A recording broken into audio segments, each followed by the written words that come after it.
comunidade.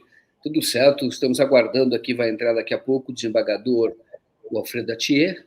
Acho que é bom ter uma conversa com ele para entendermos um pouco também o que ocorre agora depois dessas nomeações, né? E também gostaria de ter uma análise dele, uma avaliação sobre essas indicações, na verdade, do Flávio Dino para o STF e do Paulo Gonet para a Procuradoria-Geral da República, né? Então, daqui a pouco nós teremos. E eu já me manifestei hoje no programa Agora, né, com a Daiane, e então eu já disse, eu não sei outros colegas, mas eu acho que foi um erro a indicação do Paulo Gonet, e eu acho que é um problema. Agora, vamos ver, o Atier, ele é um especialista, é um jurista, exato, mas né? Esse é o problema, porque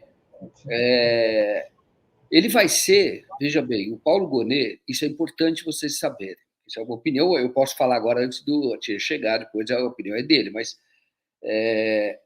o Paulo Gonet, ele foi festejado a indicação pelos bolsonaristas. A Bia Kicis já tinha elogiado muito, e eu sei que os bolsonaristas gostaram muito da nomeação do Paulo Gonet. Então ele pode passar no Senado quase que por unanimidade na sabatina. Agora eu pergunto para você, se isso ocorrer, ele vai se sentir, e deve ocorrer, ele vai ser o rei da cocada preta, como se diz. Entendeu? Então ele fala, olha, a minha nomeação é quase uma unanimidade, não devo nada ao Lula, não tenho compromisso nenhum com o Lula. E ele é a pessoa que pode apresentar a qualquer momento uma denúncia criminal e, se for aceito pela Câmara dos Deputados, cai o mandato, imediatamente. É afastado do mandato, é um processo muito mais rápido do que um processo de impeachment, por exemplo. Então, é um problema, porque ele vai ter o Gonet, dada a festa que os bolsonaristas estão fazendo, e a base do Lula deve apoiar uma indicação dele. Ele pode ser o procurador com maior apoio dentro do Senado. E isso vai gerar um problema político para o Lula, sem dúvida nenhuma. É grave. Porque o Gonet também vai dizer em outros momentos: a quem eu devo a minha indicação? É o Lula? Não. Eu devo ao Gilmar Mendes. O Gilmar que batalhou. E quem passou pelo Senado? Ah, o Bolsonaro, eu sou uma unanimidade, todo mundo deu, eu sou o cara. Ele se descola rapidinho, né? Total, e outra, é o presidente da República que indica em qualquer lugar. O Lula está indicando, é um problema. Eu estou dizendo para você, é um problema, porque vai depender muito, eu diria, da posição pessoal dele, de como ele. Porque ele vai, depois da sabatina no Senado, ele vai se fortalecer demais, porque ele vai ter os votos da base do Lula e vai ter os votos dos bolsonaristas também, vai ser quase uma unanimidade. Ao contrário do Flávio Dino, que vai ter dificuldades. Os bolsonaristas podem ali criar problemas. Eu acho que ele vai passar. Passa, não vai ser rejeitado. Mas não vai com a força que o Gonet vai para a Procuradoria. Porque vai ser só elogio. Você vai ver do lado bolsonarista, do lado da base do Lula, pode até ficar quieto, mas vai votar a favor dele. Difícil contrariar a indicação do Lula. Muito bem. Bom, de qualquer maneira, eu já vou trazer aqui o Atier, mas olha só tem um recado para você. Um segundo, João Pedro. Boa noite, meus amigos, que eu amo muito. Ele disse que o amigo dele, Tedros Adhanom, diretor da Organização Mundial da Saúde, repostou e compartilhou um post do Brasil 247 sobre ele no Twitter, no X. E ele está muito feliz com isso, então depois entrem, por favor, lá rapidamente no X para ver. João Pedro, dado do seu recado. Que legal, que bom. Né? Eu não sabia. O diretor-geral da OMS compartilhou uma matéria do 247, é isso? Com ele. Deixa eu colocar aqui, rapidinho. Aqui, ó. Que interessante. Deixa eu colocar a imagem, olha, que massa. Vamos lá, deixa eu colocar aqui. Que bacana, viu? Não é? Eu sabia, olha aqui, ó. Compartilhou o Brasil 247. Deixa eu ver. Olha só, que bacana. E a matéria que nós publicamos, ele compartilhou, olha que bonito. Olha só, que bom, que legal. E o João Pedro perguntou hoje, Ele está dando esse furo agora, porque ele perguntou hoje para mim, você vai estar no Boa Noite hoje? Eu falei, vou. Tá vendo? Então era para isso. E eu falei, ó, vou correr aqui para dar o recado. Muito compartilhar agora. Que bom, viu? Que bacana. É muito legal, né? É muito legal mesmo. E aí eu trago já o Atiê, que estava aqui aplaudindo, hein? O Atiê estava até aplaudindo. Fala para o teu amigo dar uma entrevista aqui para nós, viu, agora. Beleza, é isso aí. Muito bem. Agora vamos começar a pegar os contatos. Nós vamos começar atrás da fonte com o João Pedro. Joaquim, boa noite a todas as pessoas. Boa noite, Atiê. Até mais. Boa noite, André. Desculpem o atraso. Ô, Joaquim, 1000 perdões. Não, imagina. Bom, boa noite. Obrigado pelo convite mais uma vez. E eu estava dando essa notícia, eu achei bacana. E o João Pedro quis fazer uma surpresa agora. O Tedros Adhanom, né, que é o presidente, o secretário, o diretor-geral da Organização Mundial de Saúde, compartilhou a matéria que nós fizemos sobre os dois, né? Porque ele mandou uma mensagem direta ao João Pedro. Muito bacana, viu? Muito legal. Merecido. Aliás, estou devendo ao João Pedro, vou tentar fazer uma exposição junto com o 247 na academia, vamos ver se a gente envolve a justiça para fazer a exposição da obra dele, que seria legal, né? Seria excelente. Nossa, que ideia fantástica. Que coisa. Eu falei, ele merece, o trabalho dele é bom. E a gente daria todo o apoio, fazer toda a divulgação merecida. E vamos fazer. Muito bacana, muito bacana. Vamos fazer. Que bom. Atiê, eu vou passar a palavra a você e tentar entender a tua opinião, a tua avaliação sobre essas indicações do Lula, tá? O da Procuradoria-Geral da República e para o STF. Flávio Dino no STF, Procuradoria-Geral da República, Paulo Bonet. Eu estava até comentando agora que o Paulo Bonet deve ser o procurador com a maior aprovação da história no Senado, porque os bolsonaristas todos vão votar, comemoraram. E é algo estranho, né? Porque, e também politicamente ele vai muito fortalecido. Depois ele deve passar lá por essa batina aí com uma votação muito expressiva, talvez unanimidade. E isso pode criar algum problema político para o Lula, mas eu passo a palavra para você fazer a sua avaliação como jurista. Joaquim, obrigado, estou muito feliz de estar aqui. Desculpa novamente pelo meu atraso. Eu estava estava falando especificamente sobre a questão da crise com um grupo de amigos aí do Instituto ligado a pensamento sobre a política, etc. E aí vim para cá já um pouco aquecido, assim, um pouco na ressaca como está o Supremo Tribunal Federal depois de tanta atividade durante o período do regime anticonstitucional do Bolsonaro, e aí já entrou essas reformas do Legislativo, e eles,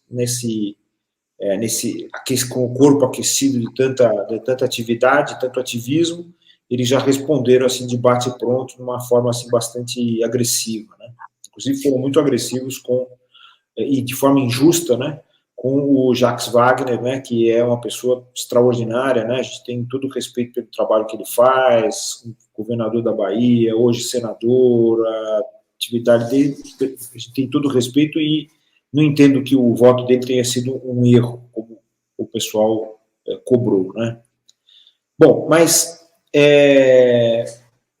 eu queria começar falando sobre o nosso ministro da Justiça, e dizendo que a gente fica triste de perder um ministro da Justiça espetacular, que é o Flávio Dino, né?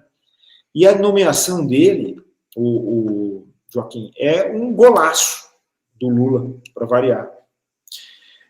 Por quê? Bom, por várias razões, quer dizer, pela sua formação técnica, a experiência política, o que ele fez durante o tempo que teve mandatos, né, sobretudo como governador, deputado, e agora foi eleito senador, inclusive, e se afastou para exercer o Ministério da Justiça, o que fez como ministro da Justiça. Que ele, com rara habilidade, ele conseguiu somar as duas coisas, a atividade de ministro da Justiça com a atividade de ministro da Segurança. E empreendeu aí propostas bastante ousadas, com muita coragem, né, de enfrentar a oposição nesse momento e, sobretudo, lidar com essa questão de segurança de uma forma diferente, né? Então, eu lamento pela saída do Ministério, mas eu acho que é um golaço essa indicação do presidente Lula. E isso por várias razões, não é só por essa questão da formação do Flávio Dino. Mas eu diria o seguinte, que o Lula leva ao Supremo Tribunal Federal pela primeira vez, uma figura forte da esquerda para exercer a função de ministro do Supremo Tribunal Federal, pela primeira vez.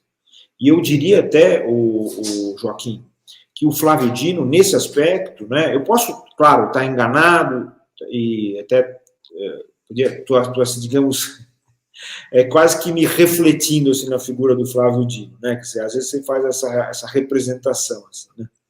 Mas eu não acho que esteja enganado.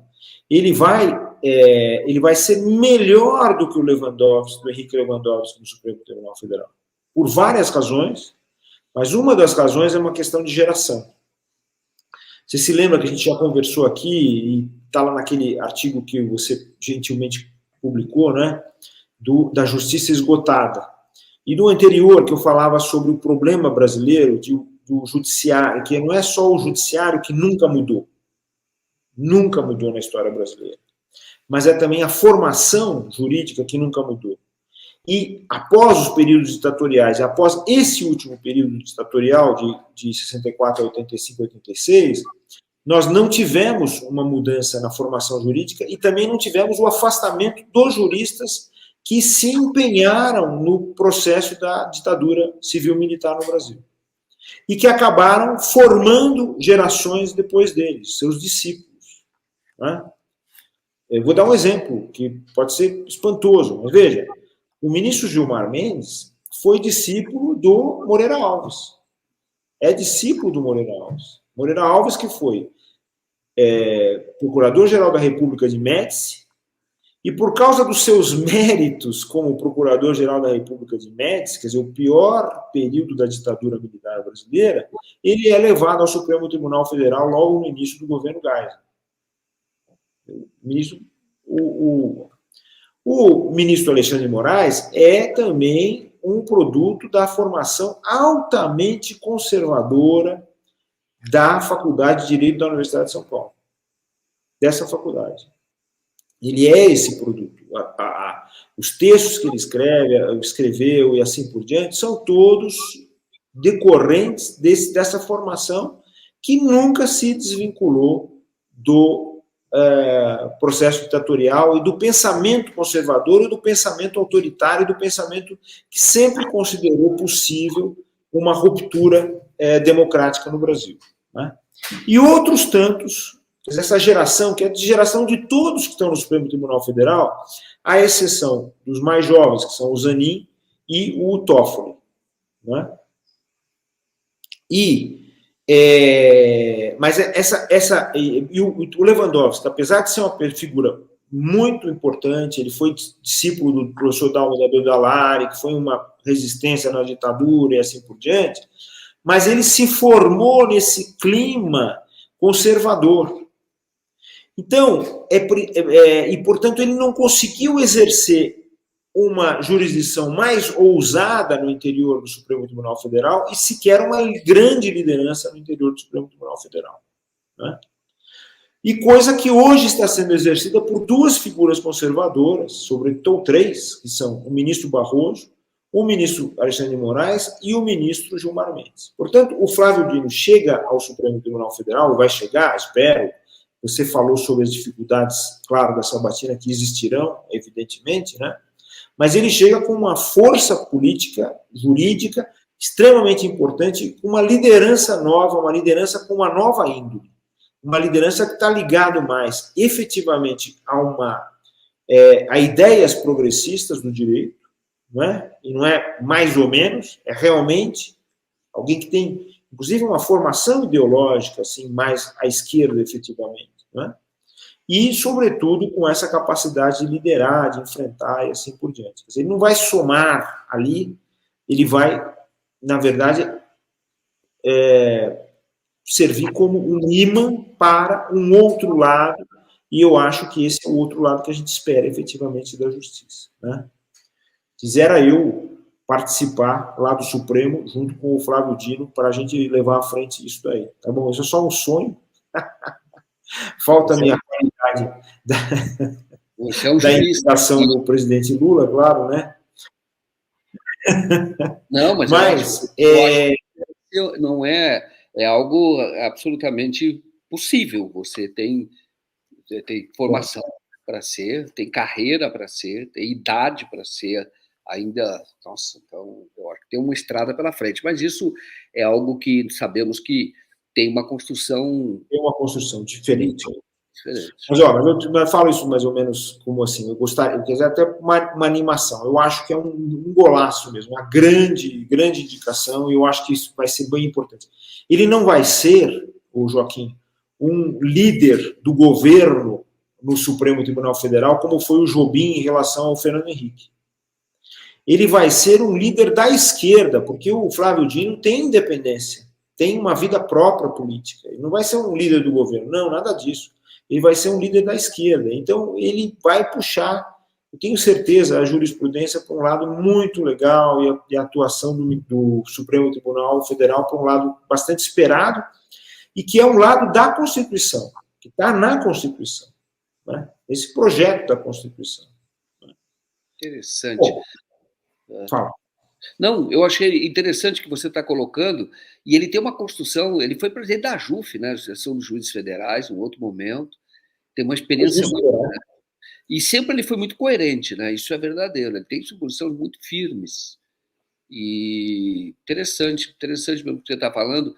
O único senão, eu te pergunto, antes de entrar no Gonê, que a avaliação que você faz, o STF, ele assumiu, hoje ele tem figuras muito protagonistas, muito fortes. Você citou dois, o Gilmar Mendes e o Alexandre de Moraes, e eles têm uma formação conservadora. Gilmar Mendes como discípulo Moreira Alves, que dizem que era tecnicamente bom. Eu peguei um final dele como jornalista ali cobrindo. E o Alexandre de Moraes, de fato, a gente já sabia, ligado a... Você está me ouvindo? Estou ouvindo. Eu fiquei congelado? Oi? Estou ouvindo, Joaquim. Tá. Estou ouvindo. Tá ótimo. Então, ele é ligado, como você disse, ao pensamento conservador da USP, né? Ele é ligado ao pensamento conservador da USP, e sabemos a carreira política que ele fez, que ele era para o campo mais conservador, né? Ele foi secretário do Kassab, foi secretário do Alckmin naquele momento lá. Eu acho que dividiu o palácio com o Ricardo Salles, por exemplo, que era assessor especial do Alckmin, entendeu? E ele era o secretário de Justiça, se não me engano. Bom, enfim, e de fato tem, você nunca escondeu isso, né? Mesmo reconhecendo o papel importante dele agora nessa luta jurídica contra o golpe, né? Para resistência ao golpe que o Bolsonaro tentou dar, você nunca escondeu quem era o Alexandre. Você mesmo falou sobre os textos dele, falou aqui, inclusive, esses textos dele. Sei que ele está fazendo um trabalho importante agora, é preciso reconhecer nesse momento do episódio, mas um pensamento conservador, interessante. E agora, então, eu aproveito fazendo essa colocação para perguntar que eles teriam o padrinho da indicação do Gonê. Então, gostaria, se você pudesse falar um pouco sobre o que esperar do Paulo Gonê. Pois é. Padrinhos do Gonê são o Gilmar, né, e o próprio Alexandre de Moraes. Além do apoio, digamos assim, né, do lado mais conservador e mesmo reacionário, né, da política brasileira e no interior do Congresso, né, como você falou, né, que deve ter uma aprovação importante. Muito embora, quer dizer, aí o que acontece, né, essa escolha, essa nomeação, que não é uma escolha, né, eu imagino, não tendo vivido, digamos, essa figura do presidente da República que faz a nomeação, não tendo tido essa experiência, né, que poucos tiveram, claro, mas eu imagino que naquele momento em que se vai fazer a nomeação, não se trata de dizer assim, olha, a minha vontade é de colocar fulano de tal ou fulano de tal. Eu acho que não. Acho que existem vários fatores que vão jogar ali para que a nomeação se dê numa determinada direção e não numa outra, né? Então não é a vontade, né? Não é uma coisa assim, decisão monocrática, né? É uma decisão que sofre um monte de constrangimentos e um monte de pressões. E aqui nós temos uma pressão que eu acho que é a mais importante, que é a pressão da permanência desse perfil conservador no interior do direito e, sobretudo, no perfil do Ministério Público, da alta cúpula do Ministério Público. Em geral, mas no Ministério Público Federal, na Procuradoria-Geral da República, sobretudo, né? Então, eu vejo que ali dentro, no jogo interno de poder, digamos assim, da corporação, a escolha de uma figura mais representativa de um certo progressismo seja extremamente difícil, né?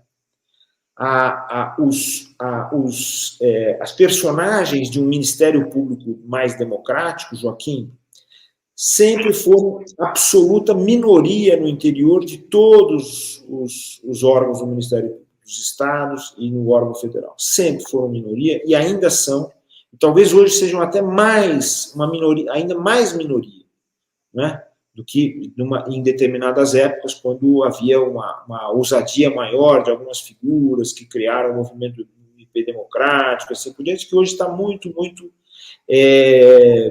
diminuto, né? Assim como na própria magistratura também, não é uma crítica só ao Ministério Público, mas é em geral.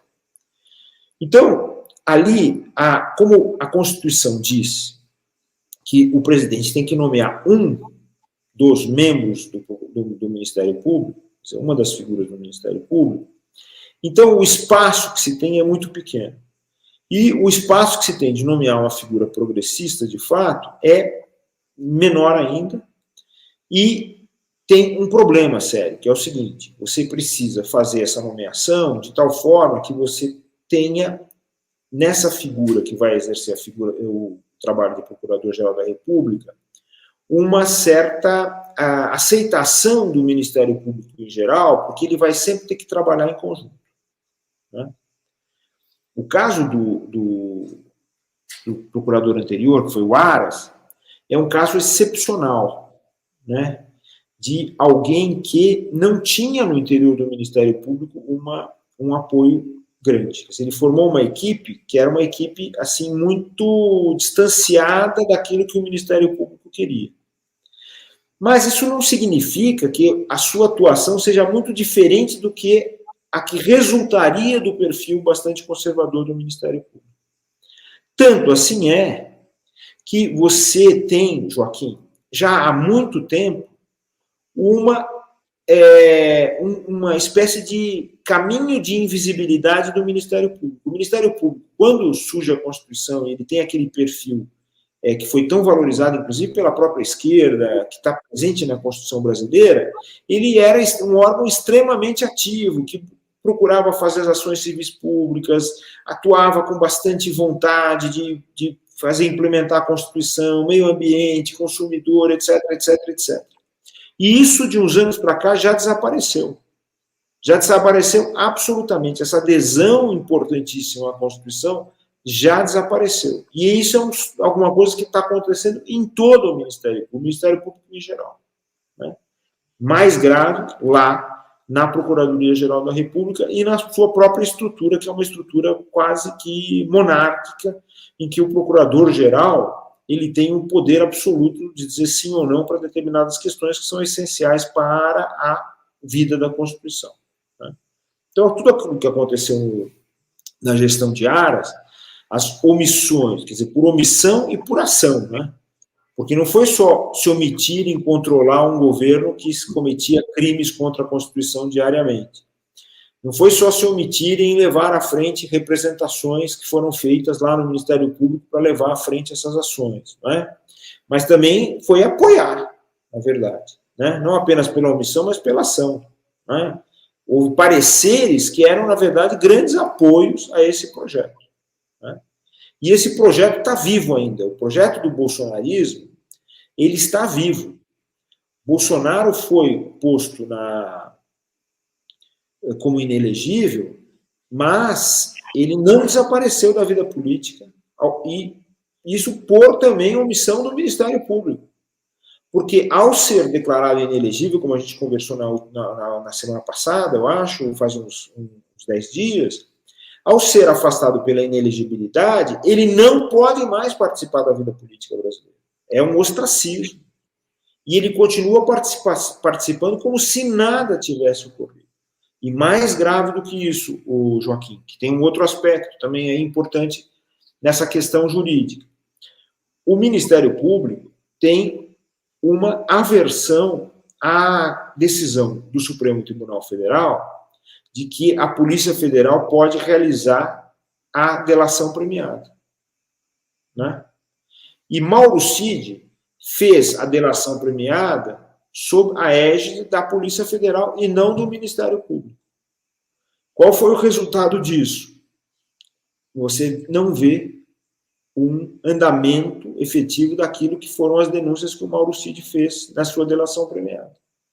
Só vê um andamento disso no interior da própria Polícia Federal. Né? E há um alheamento do Ministério Público, inclusive com relação aos inquéritos que estão em curso no Supremo Tribunal Federal, que são os inquéritos relativos ao 8 de janeiro, a questão das fake news, a questão dos atentados contra o Supremo. Já não era sem tempo de o Ministério Público assumir esses inquéritos todos, a presidência desses inquéritos, e tirá-los da presidência de um ministro do Supremo Tribunal Federal. Já não é sem tempo disso acontecer.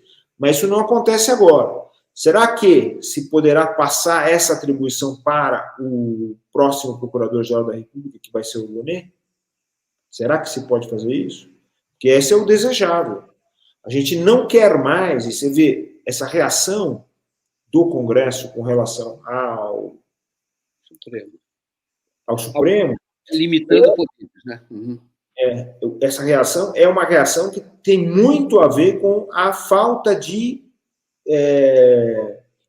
a espantosa, a surpreendente falta de visão do Supremo Tribunal Federal com relação ao fato de que, no direito, o Joaquim, toda ação tem uma reação.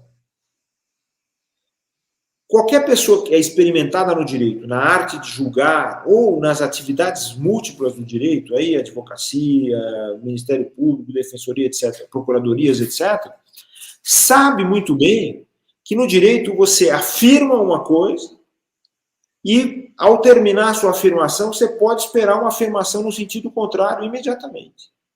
A reação vem imediatamente. É natural do direito, da formação do próprio direito.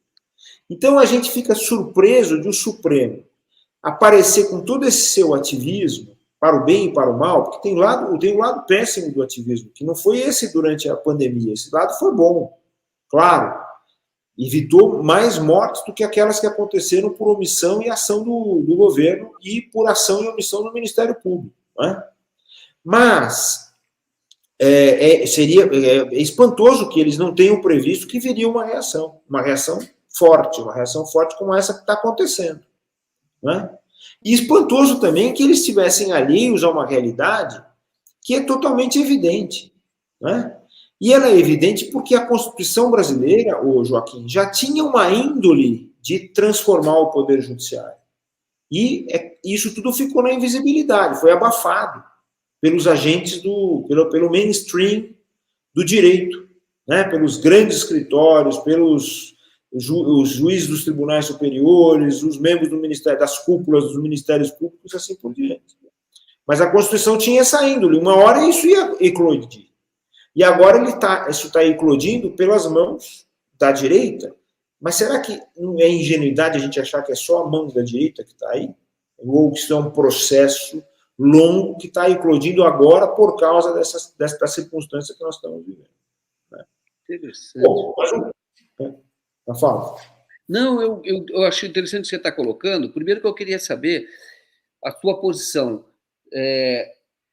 A questão, por exemplo, das decisões monocráticas de ministros, né?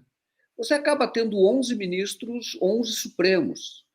E alguém lembrou que, não pode esquecer, que quem impediu que o Lula assumisse a Casa Civil no governo da Dilma, que poderia mudar a história do Brasil, foi o Gilmar, uma visão Gilmar Mendes. É muito poder para uma pessoa só numa república, né? Claro. Me parece razoável que você, certas decisões, você condicione ao plenário. Não sei, eu queria ouvir a sua opinião, porque eu acho razoável, eu acho que isso até aperfeiçoa. O time é que é ruim, porque pode parecer como represália, mas de qualquer forma, a sociedade caminha assim, né? Claro. Inclusive, quando teve o golpe contra a Dilma, que foi um golpe parlamentar, permitido pelo judiciário, que não tinha crime de responsabilidade, também houve uma resposta por juristas como você, progressistas, que foram mostrando que estava errado. E depois, na época do Bolsonaro, também foi mostrando, olha, é um regime que, esse termo você criou, é anticonstitucional. Não é inconstitucional, mas é anticonstitucional. Ele quer derrubar a Constituição, é anticonstitucional. Mas, enfim, eu gostaria de saber a sua avaliação sobre essas mudanças e se você também acha razoável que isso ocorra, mas antes eu quero agradecer o Mário Cortes, que aqui diz, ó, excelente análise, falando sobre sua análise, sobre a indicação de Dino e Gonê, Lula fez uma costura equilibrista.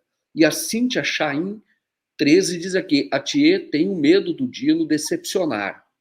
Muito estrela, por causa do protagonismo que ele tem, naturalmente. Né? Mas eu te passo a palavra.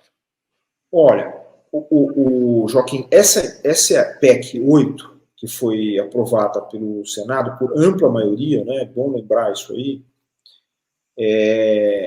Ela, simples e tão somente, diz que o Supremo não pode dar decisão monocrática nos casos em que tiver jogo uma questão institucional, quer dizer, julgar, suspender a eficácia, quer dizer, suspender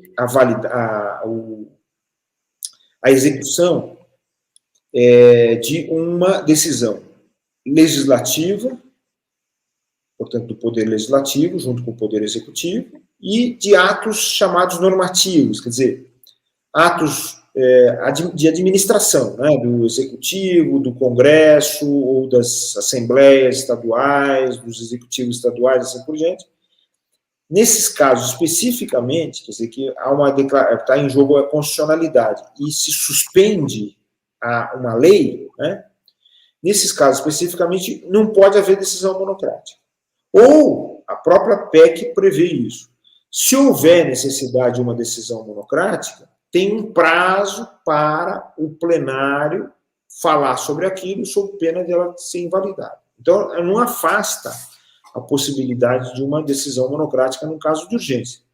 E não afasta, sobretudo, a decisão monocrática nos casos que são relativos a direitos fundamentais, por exemplo, em mandado de segurança, em habeas corpus, que tem a ver com direitos humanos, tem a ver com liberdade das pessoas, não afasta essa possibilidade. Pelo contrário, não diz nada sobre isso. Então, é uma medida, Joaquim, absolutamente constitucional. Não é inconstitucional. Pelo contrário, é constitucional. Por quê? Porque a Constituição, quando ela fala em julgamento em segundo grau, a partir do segundo grau, ou seja, julgamentos nos tribunais, ela não admite julgamento monocrático de uma pessoa só. Só tem julgamento monocrático em primeiro grau. E todo julgamento monocrático está sujeito a um recurso, e no recurso sempre é uma turma que julga. Porque a ideia é a seguinte, o juiz emite uma opinião, e aí quando vai o recurso, essa opinião é revisada, mas revisada por várias cabeças. Né? Então isso é uma questão importante. Isso é o que está previsto na Constituição, na visibilidade da Constituição. A Constituição não dá poder de monocrático para nenhum juiz de tribunal, nenhum desembargador, nenhum ministro, nada disso. E também não dá para o Supremo Tribunal Federal. Pelo contrário, ela exige a presença de vários julgadores. Isso é muito importante. Né? E para preservar a segurança, para preservar tudo. Né? E impedir uma coisa que também a gente tem que levar em consideração, que um ministro, né, no caso Supremo, as questões são importantes, são levadas para lá. Então, o ministro tem a capacidade de decidir sozinho determinados casos e ele passa a ter uma força política que um juiz não pode ter. Né? Então, submete a determinadas questões, o governo fica nas mãos de um ou de outro, dependendo de para quem distribui aquilo, né? E ele passa a ter uma força política, porque ele tem esse poder de decidir sozinho sobre isso ou sobre aquilo. Então, ele é procurado pelas grandes corporações, rodeado pelas grandes corporações, pelos grandes escritórios, o mainstream jurídico, é procurado entendeu? Quer dizer, pelos poderosos políticos, sociais e econômicos, e ele passa, então, a agir influenciado por eles. Né? Que é o caso, a gente critica tanto essa coisa dos congressos, entre aspas, internacionais, né? Em que se fala português na França, se fala português nos Estados Unidos e até português em Portugal. Por quê? Porque quem é que está ali naqueles congressos? É gente que tem dinheiro, são grandes corporações, que não apenas financiam, mas podem viajar, podem participar. E o canal de comunicação do poder com o povo